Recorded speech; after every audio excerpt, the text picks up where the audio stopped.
Каждый вторник в 12:10 один из самых известных раввинов нашего времени, Манис Фридман, в прямом эфире отвечает на вопросы наших слушателей. Вы услышите мнение самой мудрой книги человечества – Библии, о самых сложных проблемах, стоящих перед современным миром. Присылайте ваши вопросы заранее на наш имейл info@rosa.fm или во время передачи по СМС 347 460 08 77. Добрый день всем, кто сейчас настроен на радио USA.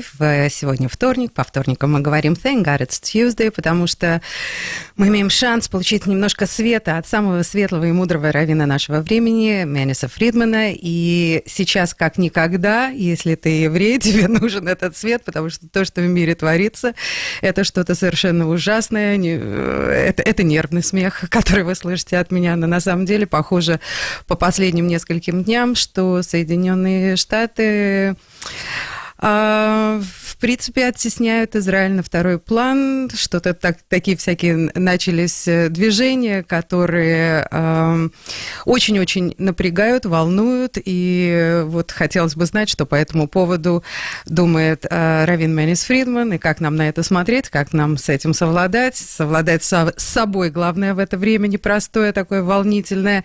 В общем, не теряем времени, переходим к нашему разговору.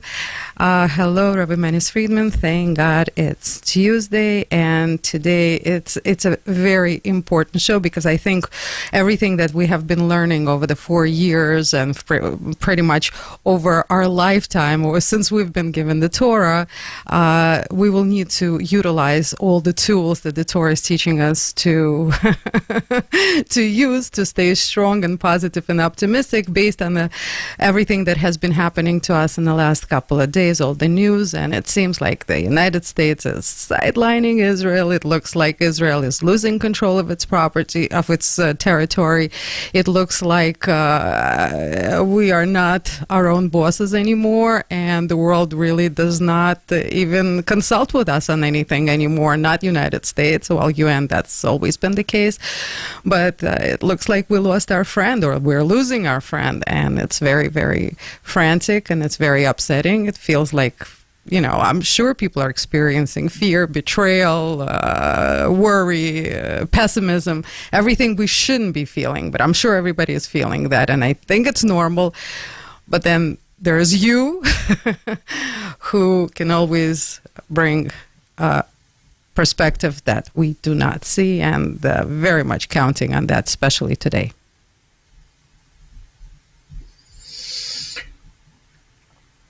Yeah, I get the same impression. People are really feeling betrayed, abandoned. Not good feelings. No. Well, let's go to the heart of the issue.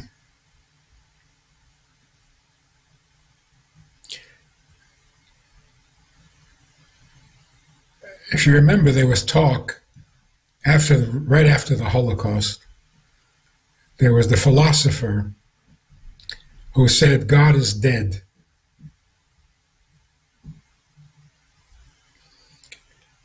He didn't mean that as a declaration. He meant it as a warning. Because if God is dead, the whole world is going to go to pieces. The question is like this. After a Holocaust, how come God is not dead? Why is he not? What would it take to completely destroy any interest in God? And you can't say, well, people are so desperate they'll cling to anything. No, when you're desperate and something disappoints you, you don't try it again. You're desperate. You try something else out of desperation. Right? So if the Holocaust can't kill God,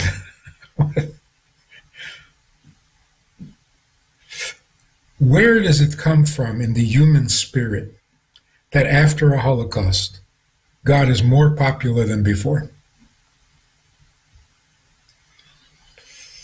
everywhere in the world, especially in Israel.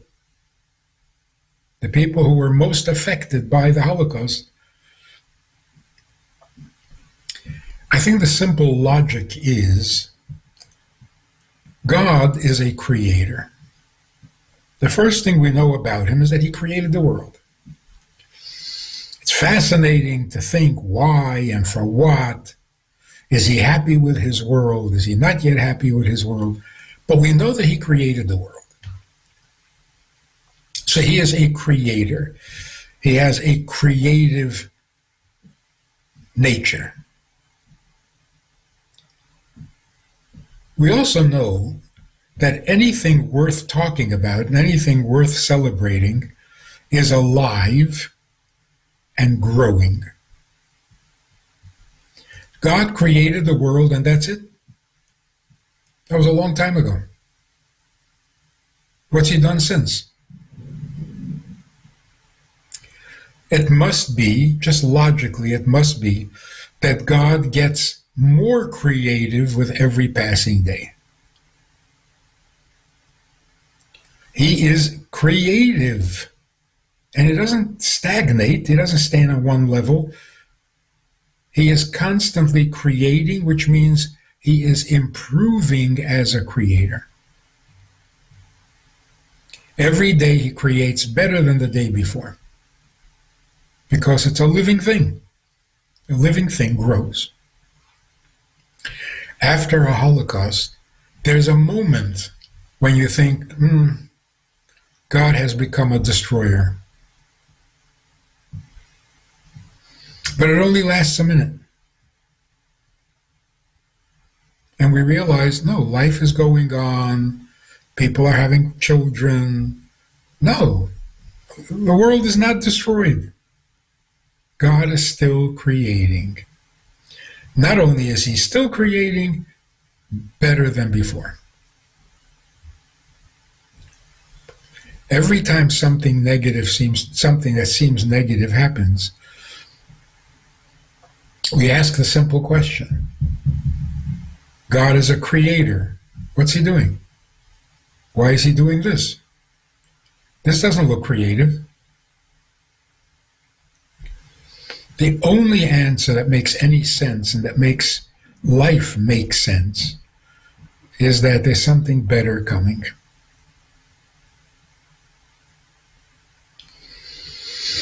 The previous Rebbe, who had a really brilliant writing skill, he writes that when he was a young boy, 10 or 11 years old, he was walking with his father, maybe in Germany, maybe France, I don't know. And his father was explaining something to him which he loved. He loved his father's attention, and particularly when his father was teaching him, explaining. Then his father stopped speaking and was lost in thought. Deep thought. So the Rebbe writes, as we were walking down the street, people stared at my father. They looked once and then they looked a second time because there was something very profound and holy that people noticed. But he felt like his father had just abandoned him. His father was talking to him and the conversation stopped. So for a moment he felt abandoned, small, lost. But then after a while, his father started to explain to him something much deeper and new that he had never heard before. So he realized that when his father stopped speaking to him, it wasn't abandonment, it was preparation for something deeper. And we do this all the time. You want to explain something to someone and you're thinking, how do I say this? How do I say this? That it would come across the best, the most understandable, the most convincing. So before you can share something new, you have to stop talking and you have to think, how should I say this? But why are you doing that? Because you want the person you're talking to understand and benefit from what you're saying. So when his father stopped speaking to him, was it abandonment? No, the opposite. He was preparing how to say something so that the son will understand. It's not abandonment, it's a whole new closeness. And then the Rebbe says that can explain the entire phenomenon and experience of Golus. We had a temple that King Solomon built, and the daily miracles. God was in communication with us. All of a sudden, no temple, no Israel, no. Oh, so God abandoned us. No, God is preparing you for something even better. So that's how we logically work our way to God as a creator, so he is always creating. He is not a destroyer, so he never destroys. To us, it may look that way, because we're a child and our father stopped talking. But if you're a little more mature, you realize your father didn't abandon you. Your father is digging deeper to give you something you haven't heard before. There's no question.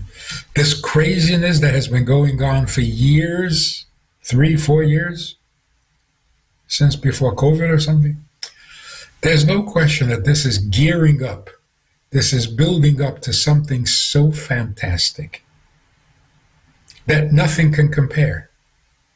So everything we thought was good news, it's nothing. It's nothing. We thought Trump will be the solution. There's something much better. Much better. And it's coming. Ravvin Fridman, it's really, really difficult to have this concept right here in focus and not lose focus of it and get through every single day with all the difficulties, because it seems like we're all so small, and not in comparison to God. Obviously, that's okay, that's good. We accept that. That's the way it should be. That's the way it is. But so small in comparison to those who are making the decisions for us. And we have to give ourselves up to them. And there's so many consequences. There are so many horrific consequences that we're facing every single day. So the question is it God who's orchestrating all these, making all these decisions, or is it the big boys that think they're big boys and they're the ones who are ruling our destiny at the moment? You're right. We're totally outnumbered. Desperately outnumbered. But in what? In politics, in wealth.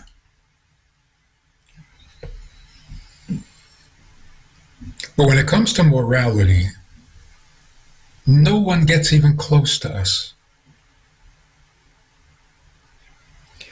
Our contribution to the world was not money, and it was not politics. We're so bad at politics. It's shocking. Such a smart people. When it comes to politics, we're so our contribution has always been moral clarity, moral consistency, a morality that is much bigger than the world itself. So when it comes to that, no one can compete with us. We're head and shoulders above the rest.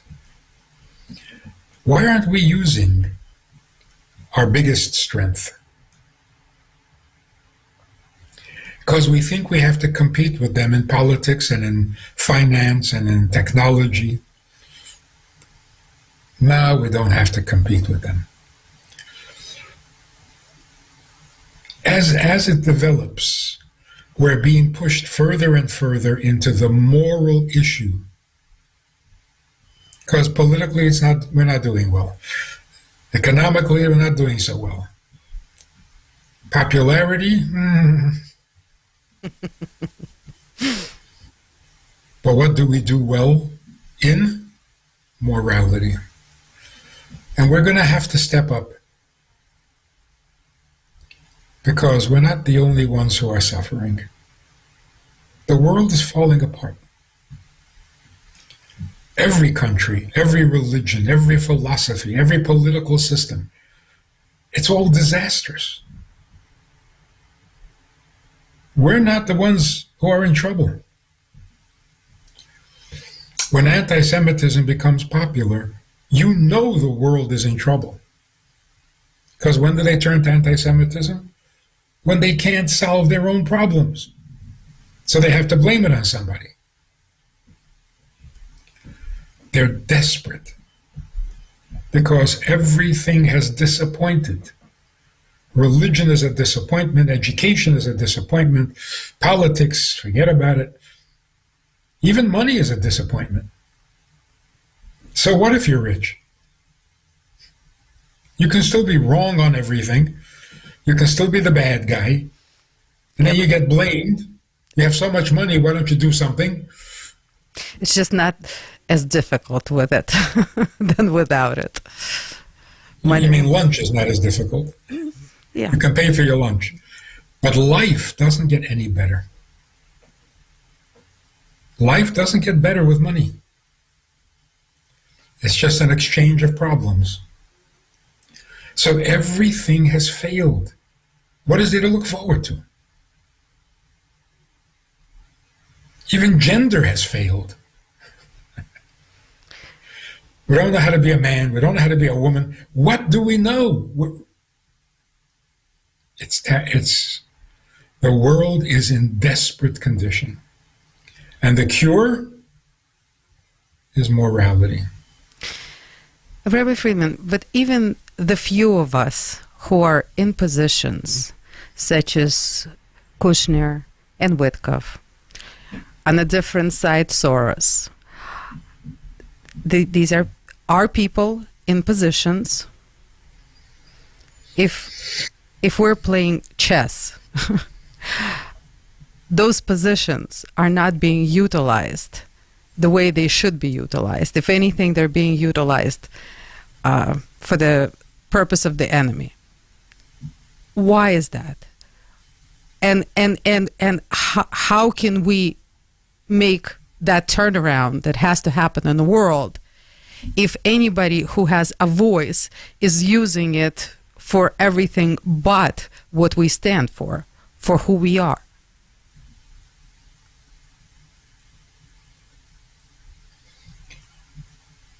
Chess is a good analogy. The bishops are so busy being bishops. The queen is so busy being a queen. The horse is so busy being a horse. That's not the point of the game. The point of the game is that the pawn should become a queen.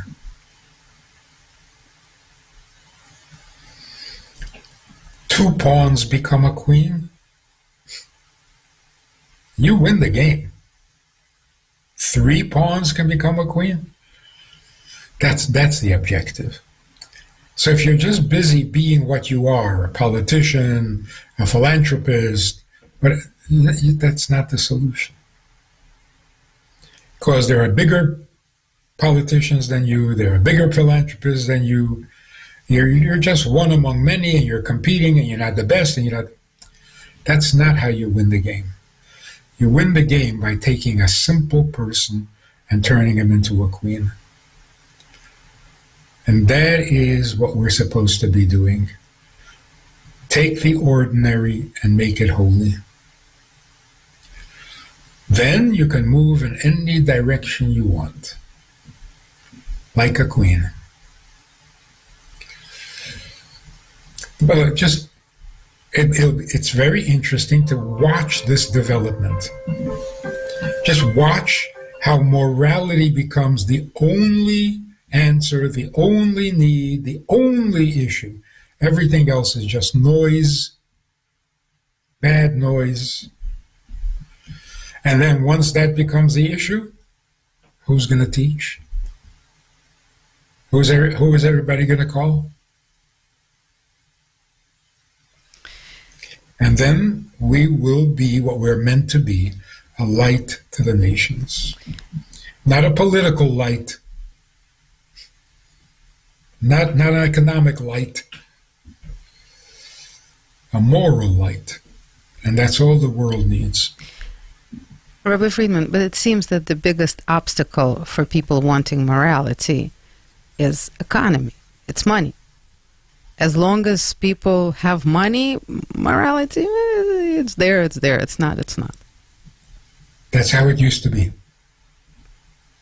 And that's changing. You see because that? money is becoming a problem in itself. Making money, working for a living, it's all so toxic. Wasn't Israel just shafted, sidekicked, sidelined, I don't know what to say, because of money?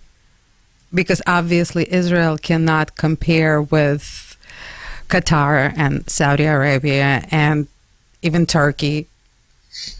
And especially if everyone comes together, then Israel is really just a little speck when it comes to economy.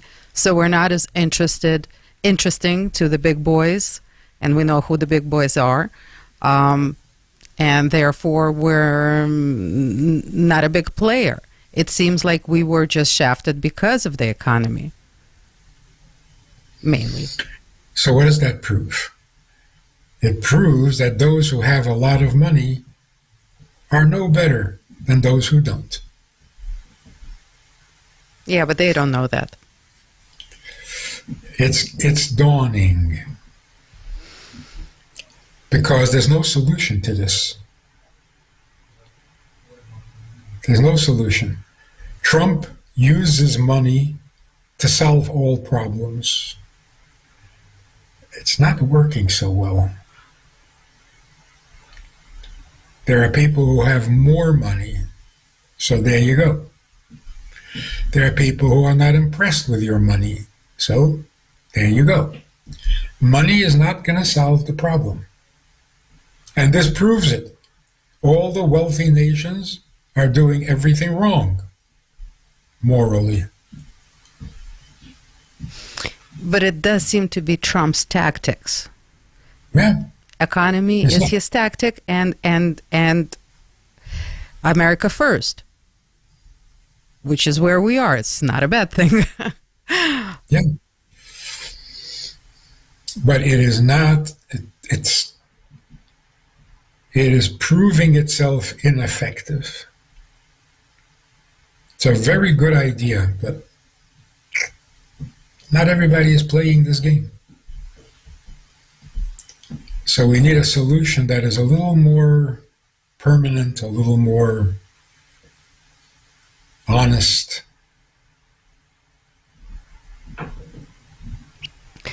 Rabbi Fridman, one more question that is very, very painful, very painful.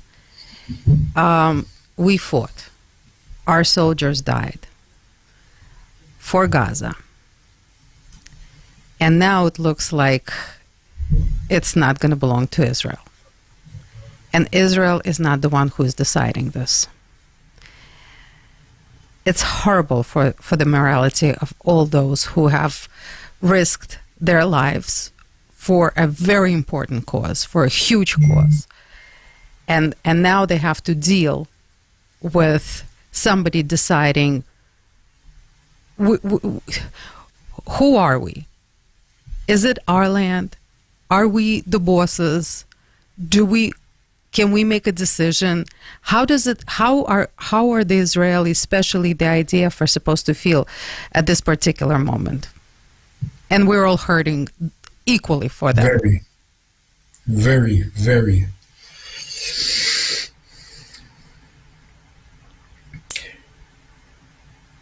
When we sort things out,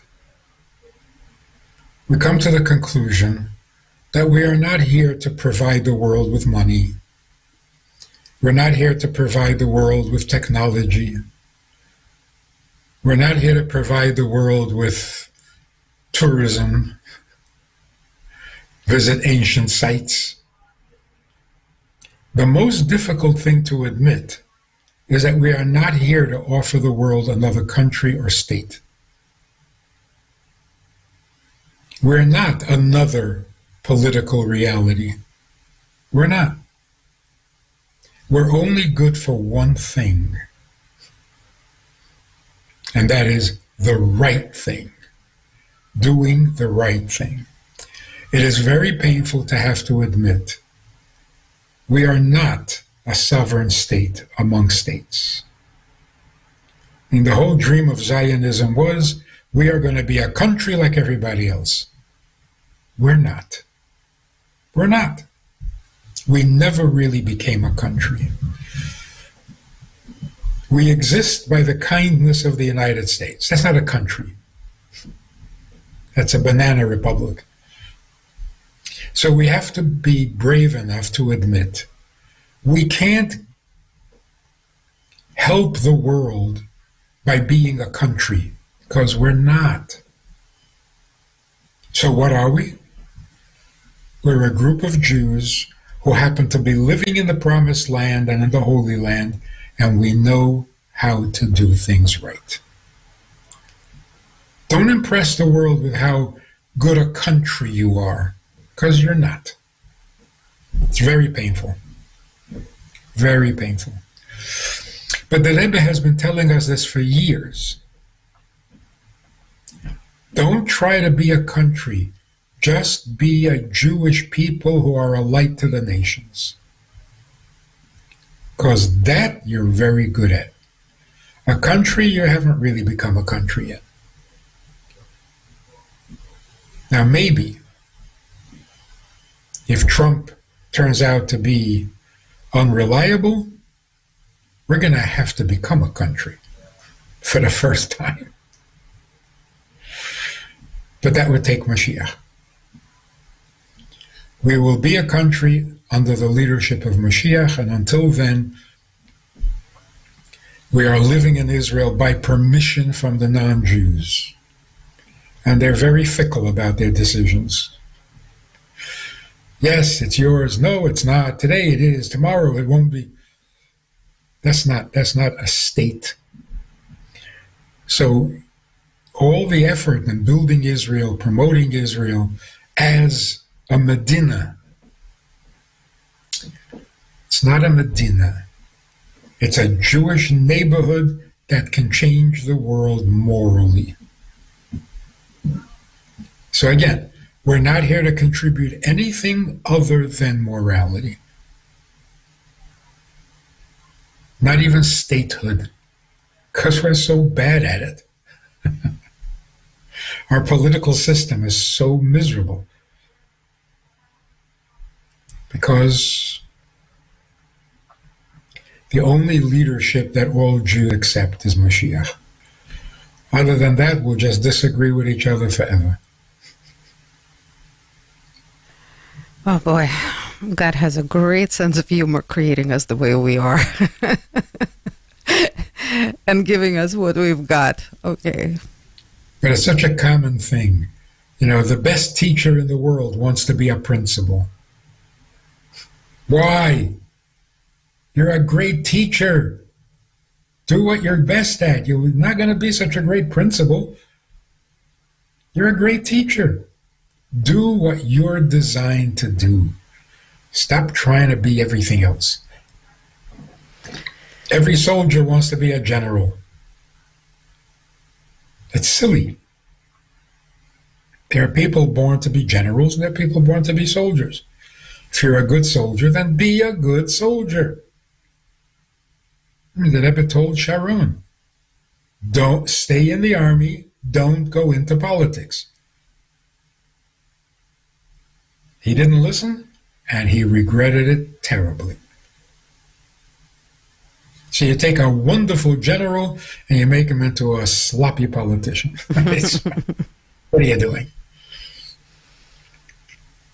So we got to do what we're best at. And that's why some of the rabbis were against Zionism.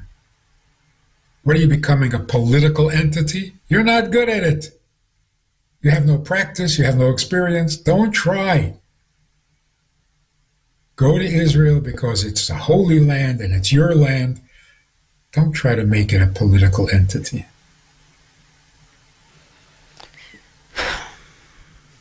It's painful. It's painful. It's still scary. And but without a doubt, there is hope, and there's definitely good things coming. And Rabbi Friedman, thank you for reinforcing it for us every single week and for reinforcing it every single day. And thank you for the amazing work that you and your organization, Beis Hana, does, and giving this light every single day. I take full advantage of it, and I think it's just the most amazing thing in the world, and I definitely recommend it for others. I don't think there's anything that is the fuel for positivity and optimism and going forward in good spirits other than learning about God and implementing everything that we learn in our life. And thank you so much for opening that up for all of us here on Radio USA, and of course every day on all your channels. Thank you so much. Hope people will seek it out, use it, and spread it further. That's the only thing we can do these days. You should make a bumper sticker. God is the creator. Watch him create. Thank you for that. Watch and see how he creates. Thank you, Rabbi. So, thank you. Amazing. Looking forward to hopefully a lot of good news very, very soon. Thank you. Thank you very much. Ну а всем, кто с нами был сегодня, большое вам всем спасибо. Спасибо, что вы есть. Спасибо, что вы хотите быть лучше, делать этот мир лучше, находить позитивные аспекты во всем, что сейчас происходит. И давайте продолжать это делать вместе по вторникам в передаче Thank God It's Tuesday. С этими словами я, Аня Пекерман, и передача Thank God It's Tuesday. Прощаемся со всеми до следующей недели. Каждый вторник в 12:10 один из самых известных раввинов нашего времени, Манис Фридман, в прямом эфире отвечает на вопросы наших слушателей. Вы услышите мнение самой мудрой книги человечества – Библии, о самых сложных проблемах, стоящих перед современным миром. Присылайте ваши вопросы заранее на наш имейл info@rusa.fm или во время передачи по СМС 300